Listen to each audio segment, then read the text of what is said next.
Assalamualaikum warahmatullahi wabarakatuh. Perkenalkan, nama saya Rahmati Fazahra. Di sini saya akan menjelaskan tentang anatomi dan fisiologi sistem integumen. Apa itu integumen? Integumen berasal dari bahasa Latin yaitu integumentum, yang artinya penutup. Jadi, sistem integumen atau biasa disebut kulit adalah sistem organ yang membedakan, memisahkan, melindungi, dan menginformasikan manusia terhadap lingkungan sekitarnya, dan merupakan organ yang paling luas. Yang pertama, kulit. Kulit merupakan organ tubuh yang terletak paling luar. Kulit melindungi organ dalam. Kulit merupakan organ terbesar pada tubuh manusia. Kulit tersusun atas jaringan yang bekerja sama untuk membentuk fungsi yang unik dan kritis. Kulit terbuat dari beberapa lapis sel dan jaringan. Lapisan terdalam kulit merupakan vaskularisasi atau memiliki banyak pembuluh darah. Dan kulit memiliki banyak syaraf sensorik, otonomik, dan simpatik yang terhubung ke otak.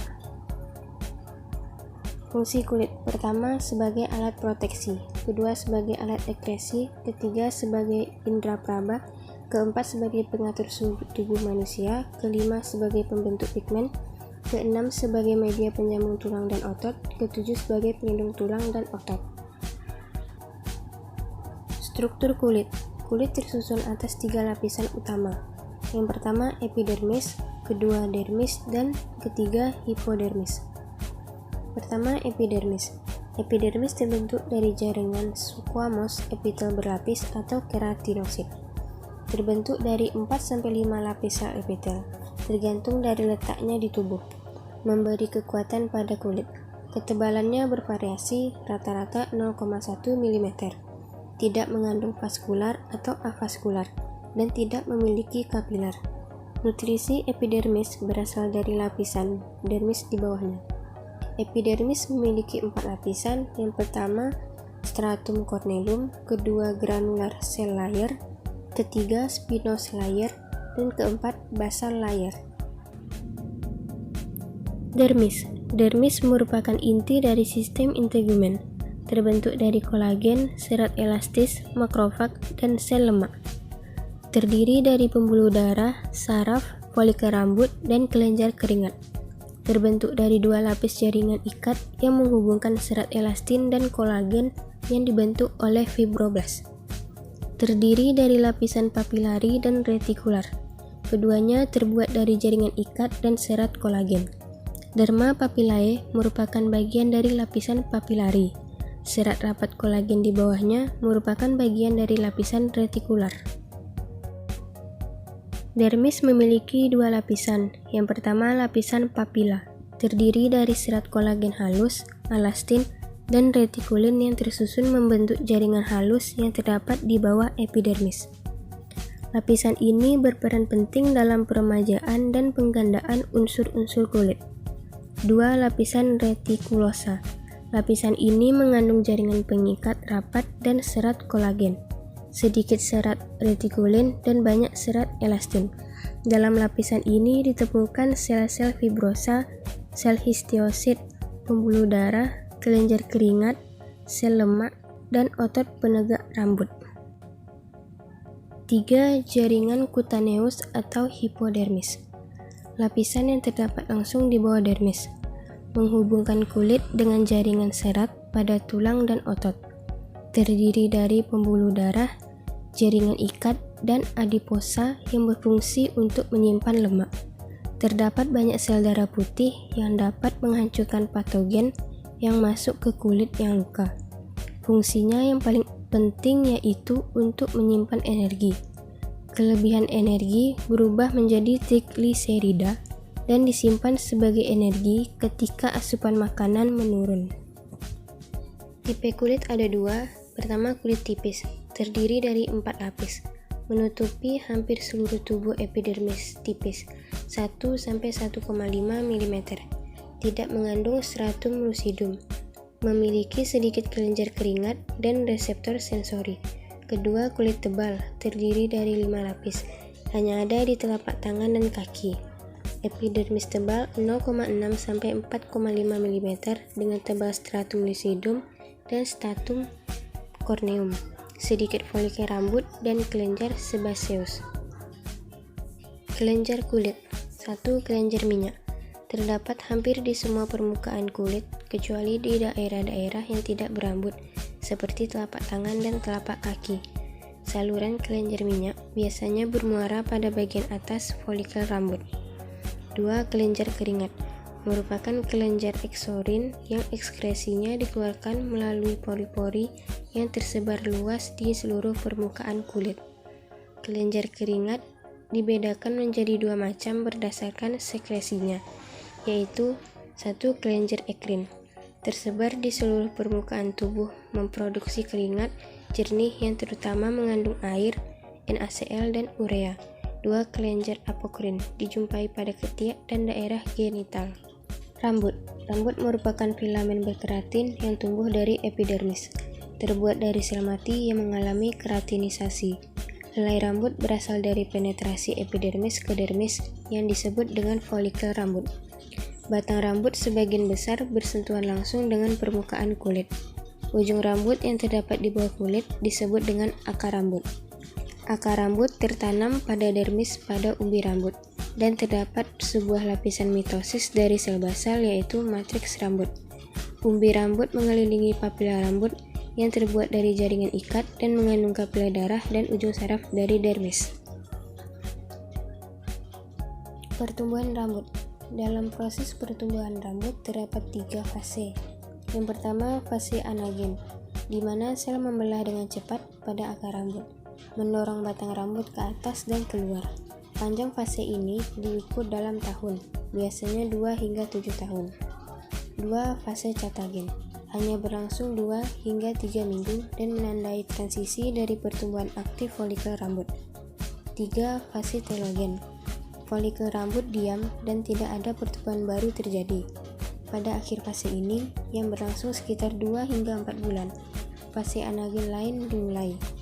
Sel-sel basal dalam matriks rambut kemudian menghasilkan folikel rambut baru yang mendorong rambut tua keluar saat siklus pertumbuhan berulang. Rambut biasanya tumbuh pada kecepatan 0,3 mm per hari selama fase anagen. Rata-rata 50 rambut hilang dan diganti per hari. Rontokan rambut terjadi jika ada lebih banyak rambut rontok daripada yang diganti dan dapat terjadi karena perubahan hormon atau diet. Rambut rontok juga bisa diakibatkan oleh proses penuaan atau pengaruh hormon. Fungsi rambut. Rambut memiliki berbagai fungsi, termasuk perlindungan, input sensorik, termoregulasi, dan komunikasi. Misalnya rambut di kepala melindungi tengkorak dari sinar matahari. Rambut di hidung dan telinga dan di sekitar mata atau bulu mata melindungi tubuh dengan menyaring partikel debu yang mungkin mengandung alergen dan mikroba. Rambut alis mencegah keringat dan partikel lain untuk masuk ke dalam dan mengganggu mata. Rambut sangat peka terhadap pergerakan udara atau gangguan lain di lingkungan, lebih dari permukaan kulit. Fitur ini juga berguna untuk mendeteksi keberadaan serangga atau zat lain yang berpotensi merusak permukaan kulit. Setiap akar rambut terhubung ke otot polos yang disebut arektor pili, yang berkontraksi sebagai respon terhadap sinyal saraf dari sistem saraf sintetik, membuat batang rambut eksternal berdiri. Warna rambut. Mirip dengan kulit, rambut mendapatkan warnanya dari pigmen melanin yang diproduksi oleh melanosit di papila rambut. Warna rambut yang berbeda dihasilkan dari perbedaan jenis melanin yang ditentukan secara genetik. Seiring bertambahnya usia seseorang, produksi melanin berkurang, dan rambut cenderung kehilangan warnanya dan menjadi abu-abu dan atau putih, yang biasa disebut dengan uban. Kuku.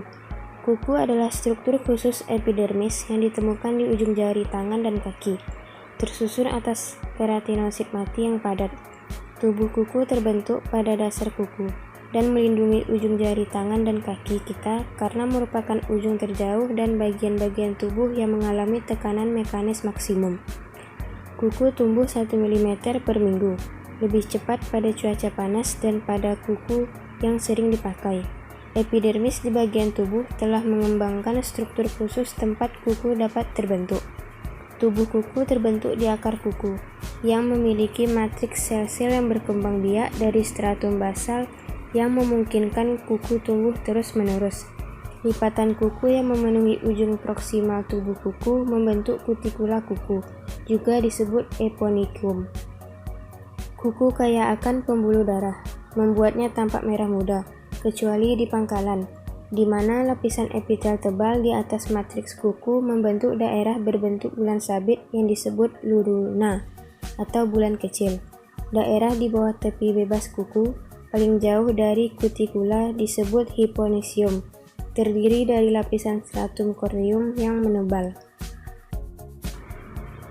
Struktur kuku. Kuku terdiri dari sel keratin yang padat. Tubuh kuku berwarna merah muda karena di bawahnya terdapat kapiler darah. Akar kuku terdapat di bawah lapisan kulit. Lunula berwarna putih karena ada penebalan stratum basal. Kutikel atau eponychium adalah stratum corneum. Anatomi kuku. Yang pertama, nail rod atau akar kuku adalah bagian kuku yang terbenam dalam kulit. Kedua, nail plate atau badan kuku adalah bagian terbuka di atas jaringan lunak kulit pada ujung jari. Ketiga, nail groove atau alur kuku adalah sisi kuku pada bagian proksimal. Keempat, eponychium adalah kulit tipis yang menutupi kuku pada bagian proksimal. Kelima, hyponychium adalah kulit yang ditutupi bagian kuku bebas. Kelainan pada sistem integumen. Yang pertama, dermatitis atau eksem adalah peradangan hebat pada kulit yang menyebabkan pembentukan lepuh hingga akhirnya pecah dan mengeluarkan cairan. Kedua, herpes zoster atau cacar ular, penyakit yang disebabkan infeksi virus varicella zoster yang menyerang kulit dan mukosa. Ketiga, acnes vulgaris atau jerawat adalah penyakit kulit akibat peradangan kronik folikel polisebase dermis sehingga menimbulkan kantung nanah meradang. Keempat, varicella atau cacar air adalah infeksi akut primer oleh virus varicella zoster yang menyerang kulit dan mukosa. Kelima, kusta atau leprae adalah penyakit infeksi yang disebabkan oleh Mycobacterium leprae yang menyerang saraf tepi, mukosa, dan kerusakan anggota gerak dan mata. Itulah beberapa kelainan pada sistem integumen. Itulah penjelasan saya tentang anatomi dan fisiologi sistem integumen. Lebih dan kurang saya mohon maaf. Semoga video ini bermanfaat untuk teman-teman semua. Terima kasih. Assalamualaikum warahmatullahi wabarakatuh.